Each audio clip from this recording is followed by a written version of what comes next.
Good morning, Dylan. Thank you for your purchase. This is the Breville dual boiler and the Breville Smart Grinder Pro that you recently purchased.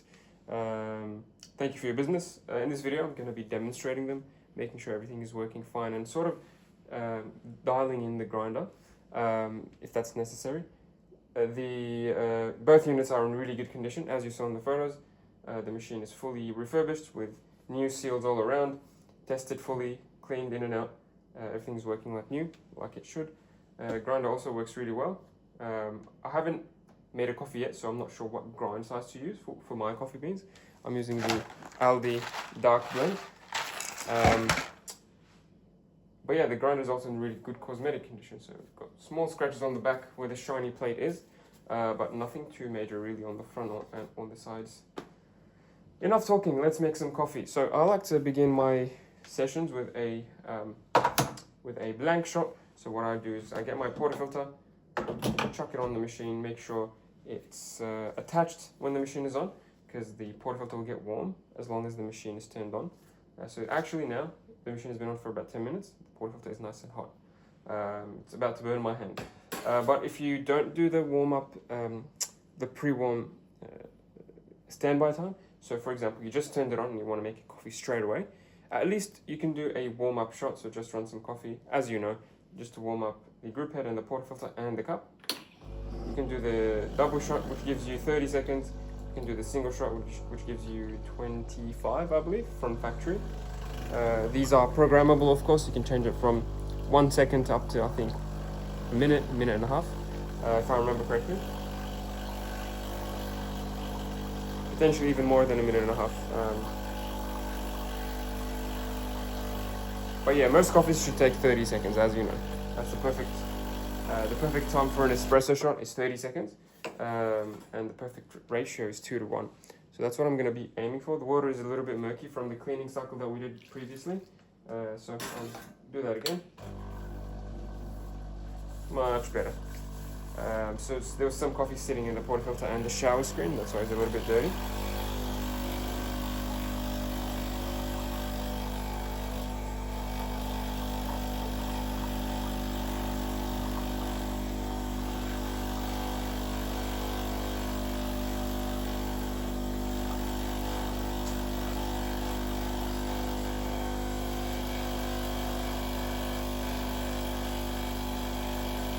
Well, I guess the previous user has programmed it to over 30 seconds.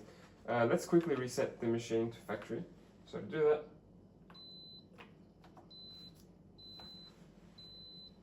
alright. Cool, now it's back to factory settings. It's just heating up again. I'll put this away. Let it warm up again. There's a lot of water that we outputted. That was definitely over 300 mils, which is the volume of the boiler itself. Well, nearly. Cool. As it does that, let's dry the portafilter and grind some coffee. This is the double basket. It's a fairly large double basket compared to the other machines. So most machines would do 17 or 18. This is about a 22 gram basket, which is good. I'm gonna use my scale to measure the inputs and outputs, so we know what we're doing. This is on grind size number 10. It's on 14 seconds for a double shot. I'm going to stop at the 7-second mark and then I'll measure it just to know that if we're on the right track or not.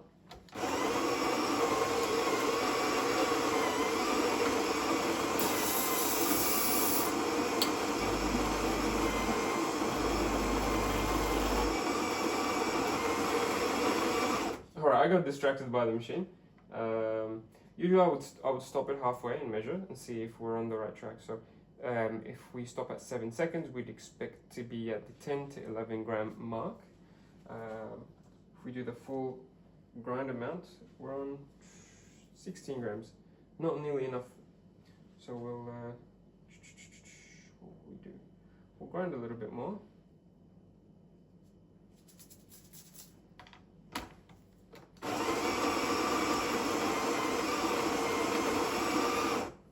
So that was a total of 18 seconds. That's 21 grams, 20 and a half. I think that's fine. I don't want to overpack it. What I'll do is, I'll use this razor tool. So your machine comes with this razor tool. It's basically to trim the top layer in case you have too much coffee. I like to use it to distribute the coffee sometimes, so instead of using my hand to spread the coffee, you just use this. It's more even, I think, than using your fingers. You don't have to spend this much time making your coffees. I'm just being extra careful so you get the best coffee. But anyway, once you spread the coffee around with your hand or with your razor tool, get your tamper, press it all down. This is nicely compacted coffee. I may go back on my words and say maybe you shouldn't put 21 grams in this basket. Maybe you should.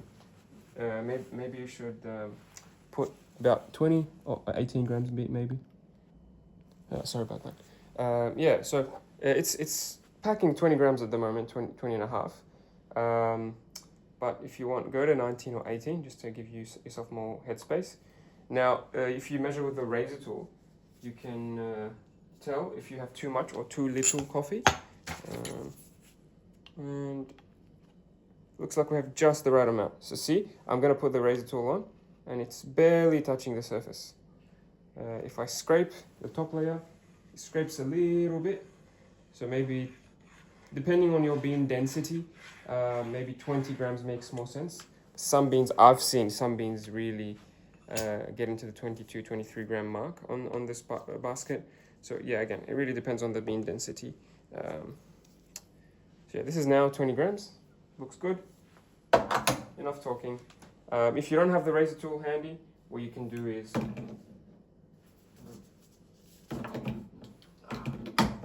I haven't had my morning coffee. Well, what you can do is have a look at the tamper and see this silver part on the tamper. That corresponds to about the razor tool, which is a very, very handy feature that Breville has designed into many of their machines, the Dual Boiler, the Barista Express and Barista Pro, etc. So if you don't have the razor tool in your hand, just look at the temper, look at the depth of the silver part. If the silver part disappears or it's basically sunk into the basket, then you have the perfect amount of coffee for this machine. Cool, I'll put that aside, put this back. Now, coffee is ready, we just need to brew it. Get rid of this hot water, cup is really, really hot. You have a hot water tap available. So you can use this for Americano coffees. You can use it to brew tea bags, of course. In my case, I use it to either warm up my cups or get a little bit of clean hot water so that when I add my sugar, the sugar dissolves nicely. And then I get an even sweetness into the cup rather than sweetness towards the bottom of the cup. Just add a little bit more.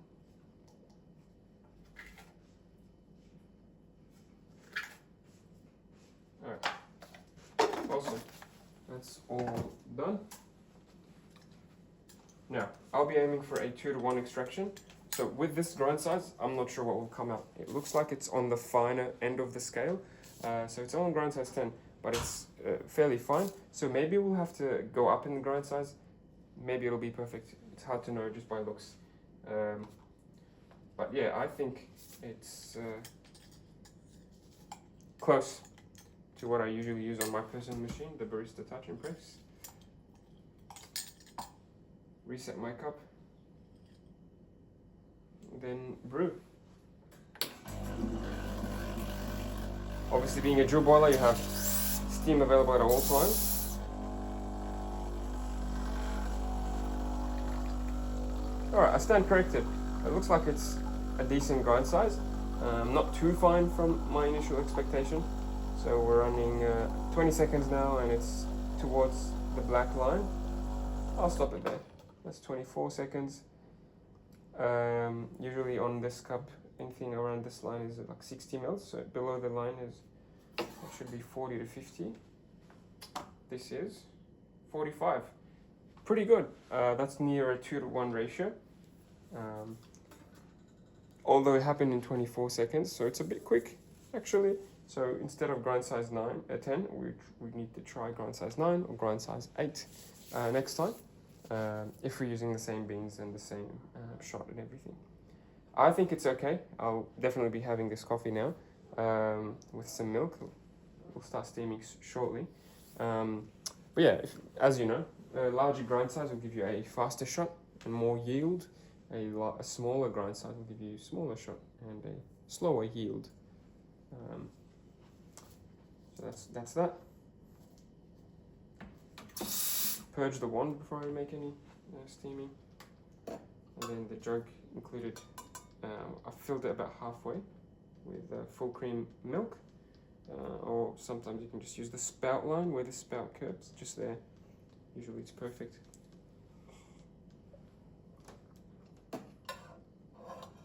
going to position the wand at an angle towards the edge of the jug, and then the tip, keep it close to the surface of the milk to give you more foam, or deepen into the milk for less foam.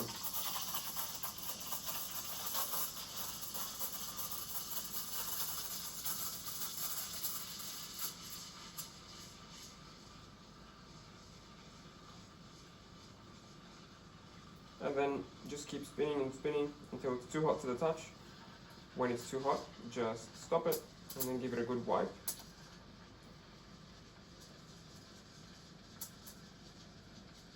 Just there. That's usually about 60 degrees when it starts to burn my hand if I touch it for too long. I like to give it a purge ASAP. It's a metal wand, obviously, it gets really hot, so we want to clean it ASAP. Otherwise it might look nasty with milk build-up over time if we don't clean it. Give it a good wipe. And then purge to clear the holes, and that's all it is.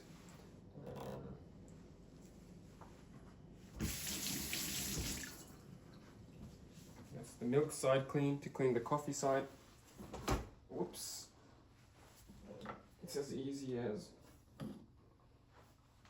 knocking it into the knock box, and then a quick flush to rinse everything.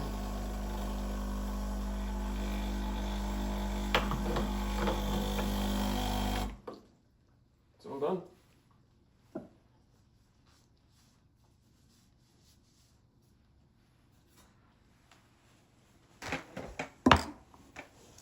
Let me mix up the sugar, mix up the crema, makes everything taste nicer if you do that.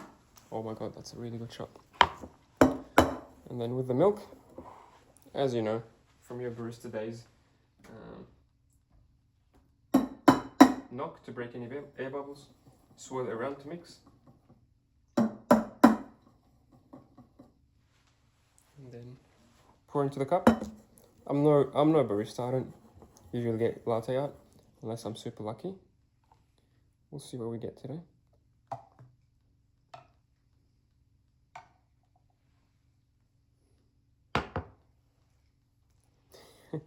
That's not latte art at all, but at least it looks delicious. It's the right consistency for latte art. It's just the operator has a large factor to play here in terms of what comes out into the cup. Let me clear the area.